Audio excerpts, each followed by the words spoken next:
Segment 3, Why Margaret Thatcher Matters. This lineup is irresistible. Margaret Thatcher and Barack Obama. Personal qualities. She'd eat him for lunch? Okay, that handles the personal qualities.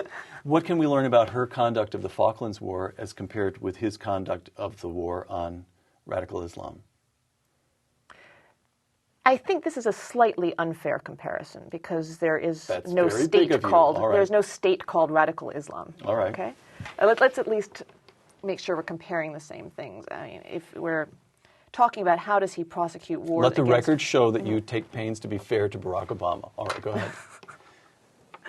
I think that her resolution in saying, once we have made a decision that we're going to do this, failure is simply not an option, we will not discuss it, is a very important thing to consider, because this isn't just, it's not just admirable in a wasn't she strong way, it's also a question of signaling. It's also a hugely important question of signaling. The title, There Is No Alternative, doesn't that come from an interview at the time of the Falklands War? She said it throughout her career. Oh, she did. I'm sorry. Yeah, it was her slogan. It was Tina. Yeah, this is something that she was really well known for saying. There's a famous moment when a reporter says, well, but failure is not an alternative. Failure is not an alternative. Failure is not an alternative. All right. A wartime leader really does have to project that failure is not an alternative. But when we're talking about the struggle with radical Islam, we're not talking about a war that can be won in quite the same way. We're talking about an ideology which is global, and we're not at war with a state with borders. So, but I think what you're getting at is, can you compare the resolution and the leadership and say that Barack Obama is lacking by comparison? Yeah, I can do that easily. Well, so compare her saying failure is not an alternative to his speech from the Oval. In other words, can an American read this book and say, all right, I'm about to go to the polls in 9 weeks here, 8 or 9 weeks, and I'd like to look around for, I'd like to test the people, the candidates, against the Thatcher standard. And she says, victory, we're going to win. That's the way she conducted the conflict. And we have a commander-in-chief who's saying, well, we're going to get out in a certain, we already know the time at which our troops are going to start. It seems a little vague or a little looser. And should Americans be dissatisfied with that?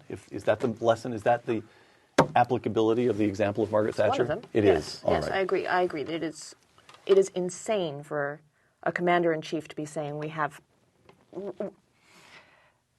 on X date we're out no matter what happens. Okay. Right? That's obviously insane, because it's just common sense. Anyone watching that is going to think, okay, all we have to do is hold out until X date, and then we're fine. Obviously sane. Obviously. Insane. Note to the White House, note to the National Security Council. You wrote recently, this is the question America faces right now. Should economies be free or planned? Yeah, it is. So that's just obvious, isn't it? I mean, now we are. My answer? Now yes, your answer. Are you seriously asking me? Do I think they should? I think they should be free. So,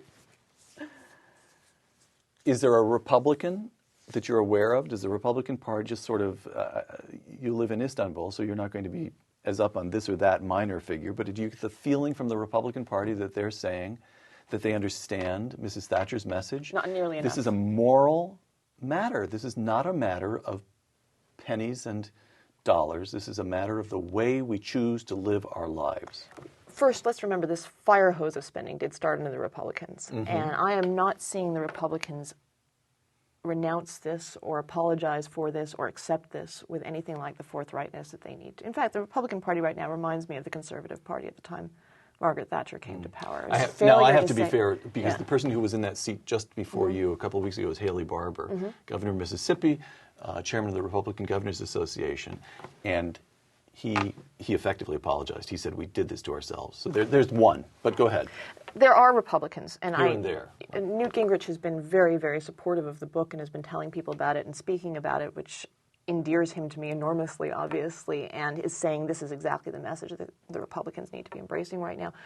I mean a Republican who penetrates to Istanbul.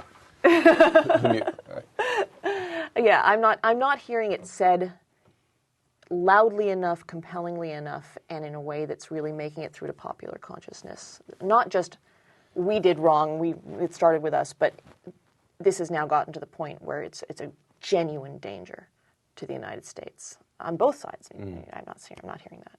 Oh, there's one question that's just another inevitable question. Margaret Thatcher and Sarah Palin. Yeah, it's an inevitable question, isn't it?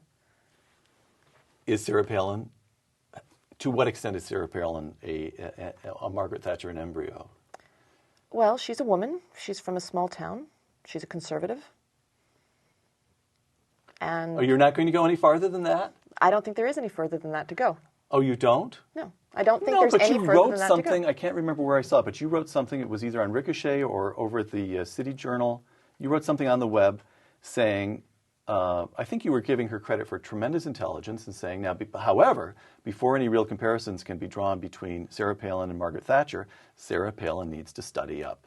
Margaret Thatcher knew where she stood and she knew the issues in detail, and I see no evidence that Sarah Palin does. Isn't that what I just said?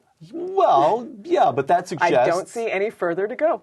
No, but that suggests she's working at it. That a year or two from now, say by 2012, or she's a young woman by 2016, this is someone who could still be very Thatcher-like. She just has some studying to do, right?